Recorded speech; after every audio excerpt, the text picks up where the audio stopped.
আমরা এই ভিডিওতে তৈরি করছি এসি ডিসি আইপিএস, তবে মিনি আইপিএস। তবে আমরা এরপরে আরেকটা ভিডিওতে আমরা হচ্ছে 1000 ওয়াটের যে আইপিএস সার্কিটগুলো বর্তমানে পাওয়া যাচ্ছে মার্কেটে, ইনভার্টারগুলো, এগুলো দিয়ে আমরা একটি আইপিএস তৈরি করব। সেটার এসি ডিসি থাকবে না, সেটা সম্পূর্ণ এসি আউটপুট দিবে। তো এখন হচ্ছে আমরা জাস্ট এই ইনভার্টারটিকে খুলবো, খোলার পর হচ্ছে এর ভিতরে যে সার্কিটটা আছে সেটাকে আলাদা করে নিব। ওকে, খুলে আসছে। আমাদের সার্কিটটা কিন্তু সেপারেট হয়ে গেছে বক্স থেকে। এখন আমরা এদেরকে পাশে রেখে দিই। আর এইখানে যে আমাদের সকেটটা আছে 2 পিন, সো আমরা এটাকে হচ্ছে কেটে ফেলবো। আর এখানে আমাদের যে ব্যাটারির যে টার্মিনাল কানেক্টরগুলো আছে এগুলোকে আমরা হচ্ছে সরাসরি ব্যাটারির সাথে সোল্ডার করে দিব, ঠিক আছে? সো তার জন্য আমরা এটাকেও কেটে ফেলবো।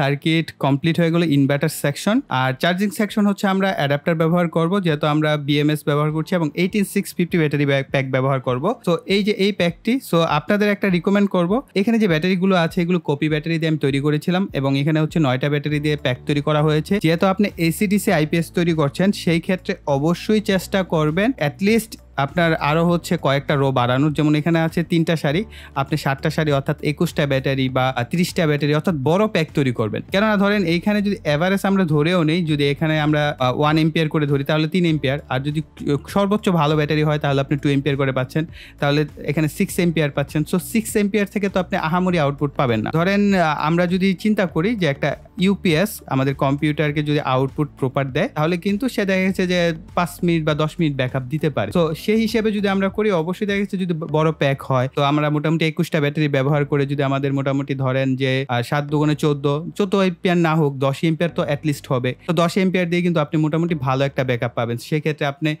এসি ছোট যে টেবিল ফ্যানগুলো আছে সেগুলো ব্যবহার করতে পারেন, বা আপনি যে কাজই ব্যবহার করেন না কেন পারফেক্ট একটা আউটপুট পাবেন। তার জন্য ব্যবহার করব 18650 ব্যাটারির যে হোল্ডার রয়েছে এই হোল্ডারগুলো।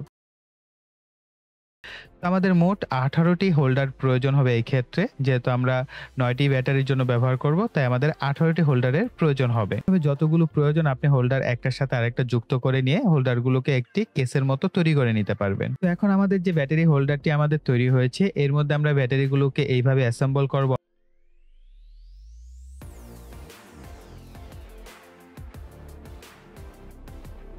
এখন আমি প্রতিটি ব্যাটারিতে কিছুটা পরিমাণ সোল্ডার করে নিব।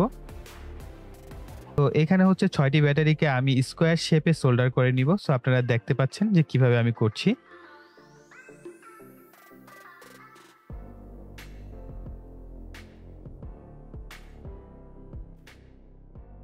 তারপর ব্যাটারি প্যাকটিকে উল্টিয়ে একইভাবে আবার স্কোয়ার শেপে আমরা সোল্ডার করে নিব।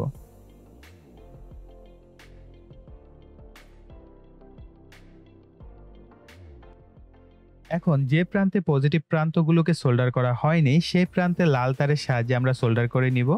এতে করে আমাদের পজিটিভ প্রান্ত বুঝতে সুবিধা হবে। বিপরীত দিকে অবশিষ্ট যে ব্যাটারিগুলোর নেগেটিভ প্রান্তগুলো রয়েছে সেখানে আমরা কালো তারের সাহায্যে সোল্ডার করে নিব। এতে করে আমরা নেগেটিভ প্রান্ত খুব সহজে চিহ্নিত করতে পারবো।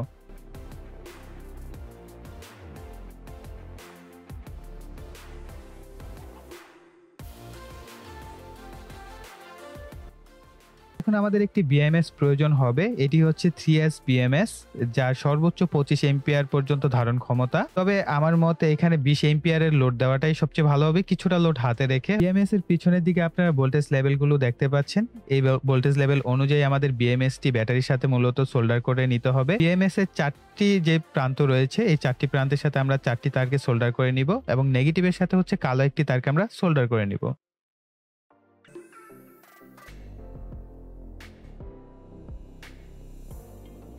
আমি ডাবল সাইড ট্যাপের সাহায্যে বিএমএসটিকে ব্যাটারির প্যাকের সাথে লাগিয়ে নিচ্ছি।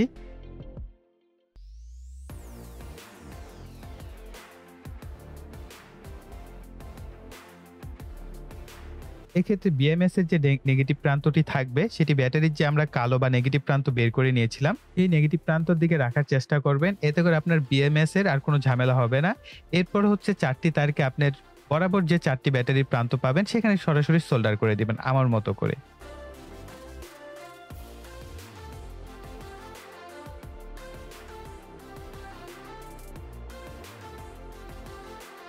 এই দুইটা অংশ হচ্ছে উপরে এবং নিচের জন্য। আমরা এখানে যদি সেন্টিমিটার হিসেবে দেখি 15.5 সেন্টিমিটার এবং এইভাবে নেওয়া হয়েছে 13 সেন্টিমিটারের মতো, 15.5 × 13 সেন্টিমিটার। আর এই দুইটা হচ্ছে দুই পাশের জন্য। সো এখানে দুই পাশের অংশে কিছুটা হয়তো কাটাকাটি করা দরকার হতে পারে, সেটা আমরা পরে কাটবো। এখানে হচ্ছে 15.5 সেন্টিমিটার আর এভাবে হচ্ছে নেওয়া হয়েছে 9.5 সেন্টিমিটার, অর্থাৎ পাশটা হচ্ছে 9.5 সেন্টিমিটার। আর একেবারে ফ্রন্ট সাইড এবং ব্যাক সাইডের জন্য দুইটা অংশ, যে আমাদের এই দুইটা অংশ আমি একটার মাপ নিচ্ছি। তো এটা হচ্ছে আড়াআড়ি 9.5 সেন্টিমিটার আর এভাবে হচ্ছে 13 সেন্টিমিটার। ওকে, তো এই হচ্ছে আমাদের মেজারমেন্টটা বলে দিলাম। যদি আপনারা কেউ হুবহু আমার মতো তৈরি করতে চান সেটা করতে পারবে। পিছনের এবং দুই পাশের অংশগুলোকে কমপ্লিট করে ফেলবো।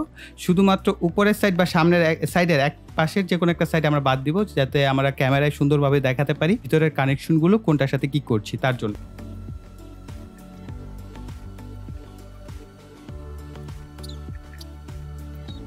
এখন হচ্ছে আমাদের এই ধরনের দুটি ডিসি সকেট প্রয়োজন হবে, আর প্রয়োজন হবে এরকম একটি ডিসি সুইচ। তবে রিকমেন্ডেশন থাকবে বড় ধরনের সুইচ ব্যবহার করার, কেননা এই ধরনের ছোট সুইচগুলো কম এম্পিয়ারের হয়ে থাকে। সো বড় সুইচ ব্যবহার করলে বেশি দিন টেকসই হবে। ওকে, সো এবং সামনের দিকে আপনারা দেখতে পাচ্ছেন বড় একটা কাট আউট, ছোট গোল সার্কেলের মধ্যে হচ্ছে ডিসি সকেট এবং সুইচ বসাবো। সো আমরা এই কাজটা করে ফেলি। আমরা প্রথমে হচ্ছে সুইচটাকে বসিয়ে ফেলবো।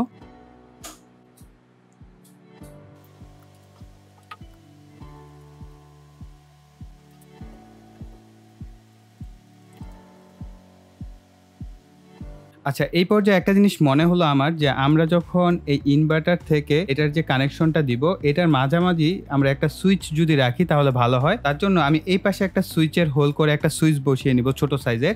সো আমি এটা একটু কাজটা করে নিচ্ছি। সো আমি হচ্ছে এই পিছনের দিকে একটা সুইচ লাগিয়ে নিয়েছি। সো এখন হচ্ছে আমাদের এই ধরনের একটি সুইচ বোর্ড দরকার হবে। আপনারা জানেন কম্পিউটারের বা আমরা যদি আইপিএস ইউপিএস ব্যবহার করি, তো সেই ক্ষেত্রে কিন্তু আমরা এই ধরনের সুইচ বোর্ডগুলো ব্যবহার করে থাকি। সো এই ধরনের একটি সুইচ বোর্ডের দরকার হবে। তো আমি একটা কাজ করব, এই ভিডিও ডিসক্রিপশন বক্সে আমরা যা যা ব্যবহার করছি তার একটা পূর্ণাঙ্গ লিস্ট আমি ভিডিও ডিসক্রিপশন বক্সে দিয়ে দেবো, এবং যদি পসিবল হয় এই প্রত্যেকটা প্রোডাক্টের বাই লিঙ্ক, দারাজের বাই লিঙ্ক, সেটাও আমি পাশাপাশি দিয়ে দেওয়ার চেষ্টা করবো। সো আপনাদের অনেক সময় আপনারা বলেন যে ভাইয়া লিস্টটা যদি দেন, সো লিস্টটা আপনার ভিডিও ডিসক্রিপশন বক্সে পেয়ে যাবেন। পাশাপাশি প্রত্যেকটা প্রোডাক্টের বাই লিঙ্কও আমি দিয়ে দেওয়ার চেষ্টা করবো, যেটা পাবো। আর যেটা পাবো না সেটার লিঙ্ক তো দেওয়া সম্ভব না। সেই ধরনের সুইচ বোর্ড দরকার হবে। এই সুইচ বোর্ডটা আপনি চাইলে এইভাবে হচ্ছে আমরা এই সামনের দিকে বড় অংশটা করে নেওয়া হয়েছে, আপনি এটার সাথে লাগিয়ে নিতে পারেন। আমরা এটাকে পরেও লাগাতে পারি বা প্রথমের দিকেও লাগিয়ে নিতে পারি। সো আমরা এটাকে পরে একবারে লাস্টের দিকে লাগিয়ে দেন হচ্ছে আমরা এটাকে এটার সাথে সুপার গ্লু দিয়ে লাগিয়ে নিব। 1N5408 মানে ডায়োড। সো এই ডায়োডটা হচ্ছে ম্যাক্সিমাম 3 এম্পিয়ার পর্যন্ত এর ভিতর দিয়ে হচ্ছে আপনার এম্পিয়ার যেতে দেয়। তো তার মানে কি আমরা 3 এম্পিয়ার আউটপুট পাবো। যদি আপনার 5 এম্পিয়ার দরকার হয়, 1 এম্পিয়ার দরকার হলে 1N4007, এটার মানে হচ্ছে 1N5408। এটার বাই লিঙ্ক আমি ভিডিও ডিসক্রিপশন বক্সে দিয়ে দিব। তো আমরা একটা ডায়োড আমরা এই ক্ষেত্রে ব্যবহার করব। আমাদের এই ডায়োডটার মূল যে কাজ সেটা হলো আমাদের যে সার্কিটটা আছে, অর্থাৎ আমাদের অ্যাডাপ্টার থেকে যে ব্যাটারিতে আসবে সেটা প্রোটেকশন দেওয়া, অর্থাৎ প্রোটেকশন ডায়োডটা আমরা ব্যবহার করব। এবং এটাকে আমরা ব্যবহার করব আমাদের যে ডিসি সকেট আছে এটার পজিটিভের সাথে এটার যে এই প্রান্তটা, অর্থাৎ দেখবেন এক পাশে হচ্ছে সাদা দাগ দেওয়া আছে বা সাদা প্রান্ত, সিলভার কালার প্রান্ত। এই যে সাদা দাগ দেওয়া অপশনটা আছে, এটার বিপরীত পাশে অর্থাৎ কালো যে পাশটা থাকবে, এই পাশটাকে আমরা হচ্ছে আমাদের এটার পজিটিভের সাথে সোল্ডার করে দিব। তো এখন আমি এটাকে সোল্ডার করে দিচ্ছি, এবং এই প্রান্ত যেটা থাকবে এটা হচ্ছে আমাদের যে ব্যাটারি থাকবে, ব্যাটারির পজিটিভের সাথে যাবে। সো আমি সরাসরি আপনাদের দেখাচ্ছি কিভাবে আপনারা করবেন। আপনারা দেখতে পাচ্ছেন কিভাবে ডায়োডটাকে সোল্ডার করা হয়েছে পজিটিভ প্রান্তের সাথে। সো আপনারা এইভাবেই সোল্ডার করে নেবেন। ওকে, একটা হিটসিং টিউব ব্যবহার করব। আমরা এই যে ডায়োডটাকে মোটামুটি কভার করে দিবে এইভাবে। তো আমরা অপর প্রান্তে হচ্ছে আমরা ব্যাটারির যে পজিটিভ সেটাকে সোল্ডার করে ফেলবো, অর্থাৎ আমরা যে ব্যাটারি প্যাকটা তৈরি করেছিলাম এই ব্যাটারি প্যাকের যে পজিটিভ প্রান্তটা থাকবে সেটাকে আমরা সোল্ডার করব। তার জন্য আমরা এখান থেকে খুলে নিব। সো এই কাজগুলি একটু কেয়ারফুলি করবেন যেন পজিটিভ নেগেটিভ কোথাও শর্ট না হয়ে যায়। তার জন্য আরো একটি লাল তারকে নিব। কেন নিব সেটা আমরা বলছি। সো আমরা এইখান থেকে হচ্ছে এটাকে ইনপুট করাবো। করানোর পর এই দুইটা তারকে আমরা হচ্ছে একত্রে করে তারপরে হচ্ছে আমরা এই ডায়োডের অপর প্রান্তে হচ্ছে সোল্ডার করে দিব।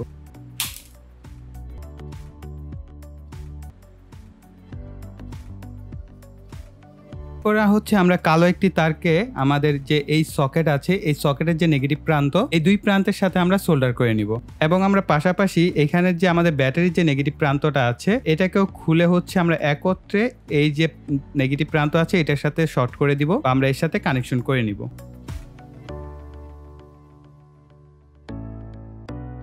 এখানে যে আমরা এক্সট্রা একটা তার টেনেছিলাম এই তারটাকে হচ্ছে আমরা এই সুইচের এক প্রান্তে সোল্ডার করে ফেলবো। একটি ছোট্ট লাল তার নিব এবং এটাকে হচ্ছে যে সুইচের যে প্রান্ত আছে, অর্থাৎ আপনি এই তারটাকে কেটেও এখানে জয়েন করতে পারেন। আমি জাস্ট এই সুইচ থেকেই আরেকটা তারকে আমরা এখানে সোল্ডার করে নিচ্ছি। এখন আমরা এই যে তারের অপর যে প্রান্তটি আছে, এই প্রান্তটিকে হচ্ছে আমরা এই সুইচের এক প্রান্তে সোল্ডার করে নিব।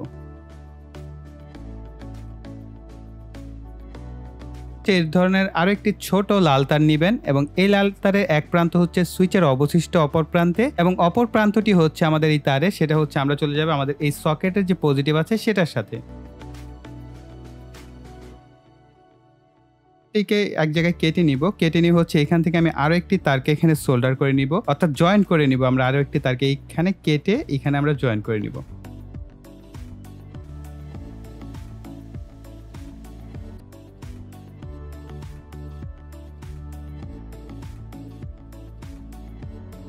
এখান থেকে যে কোনো একটা তারকে হচ্ছে আপনারা এই যে সকেটের যে নেগেটিভ প্রান্তটা আছে এই সকেটের নেগেটিভ প্রান্তের সাথে সোল্ডার করে দিবেন।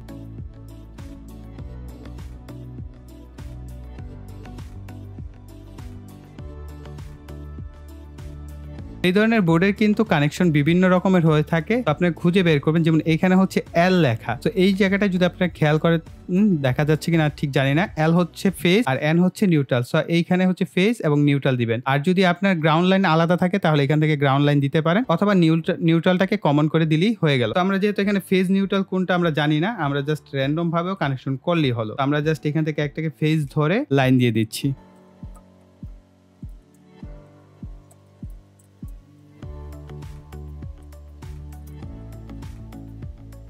এইখানে যে দুইটা তার আছে এর একটা চলে যাবে হচ্ছে ব্যাটারির পজিটিভে এবং আরেকটা চলে যাবে ব্যাটারির নেগেটিভে। সো আমরা অলমোস্ট এখানে একটা তার বাড়তি রেখেছিলাম, সো আমরা এটার সাথে সোল্ডার করে দিব, অর্থাৎ জয়েন করে নিব।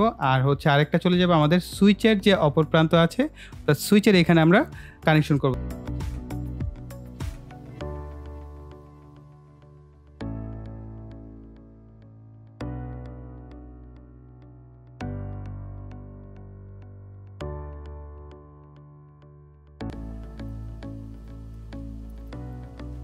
এখন আমরা সুইচ বোর্ডটাকে সামনের দিকে হচ্ছে এটাকে মোটামুটি সুপার গ্লু দিয়ে হচ্ছে লাগিয়ে ফেলবো।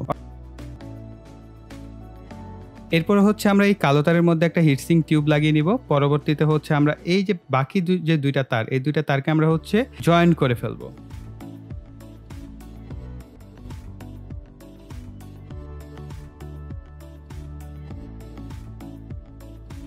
তারগুলোকে আমরা একটু গুছিয়ে নিব আর কি।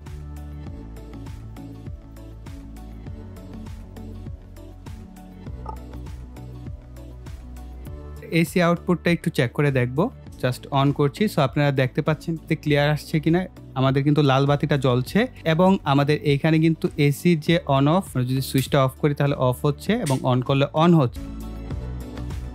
ফাইনালি আমাদের আইপিএসটা দেখতে হয়েছে এরকম, এবং ওভারঅল এটা লুকটা কিরকম হয়েছে সেটা অবশ্যই আপনারা কমেন্ট সেকশনে জানাবেন। এবং এই আইপিএসটি দিয়ে আপনারা খুব যে ভারী কাজ করতে পারবেন তা না, আমি আপনাদের রিকমেন্ড করব আপনারা আসলে ফ্যান ইউজ করবেন না, ইন্ডাকটিভ লোড। তো আপনারা এখানে দেখতে পাচ্ছেন আমরা যে ডিসি যে আমাদের লাইটটা আছে, আমরা এটার আউটপুটটা প্রথমে চেক করব।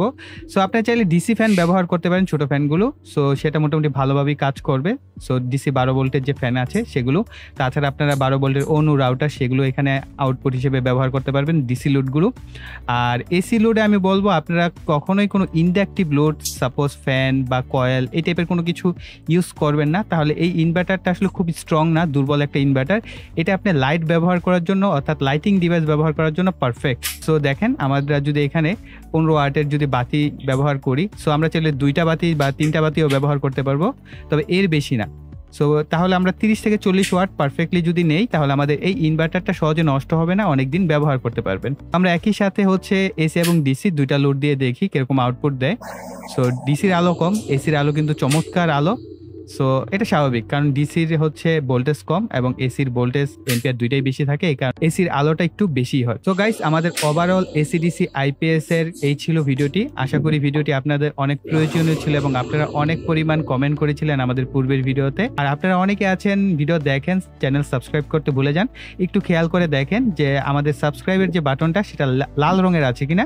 লাল রং থাকলে সেটাকে কালো করে রাখবেন, আর পাশে দেখবেন একটা বেল আইকন আছে, সেটাকে অ্যাক্টিভ করে দিবেন। এতে করে আমরা পরবর্তী নতুন কোনো ভিডিও আপলোড করলে সাথে সাথে আপনার কাছে নোটিফিকেশন যাবে। সো গাইস, এই বলে এখানেই বিদায় নিব। সকলে ভালো থাকবেন, সুস্থ থাকবেন, টাটা।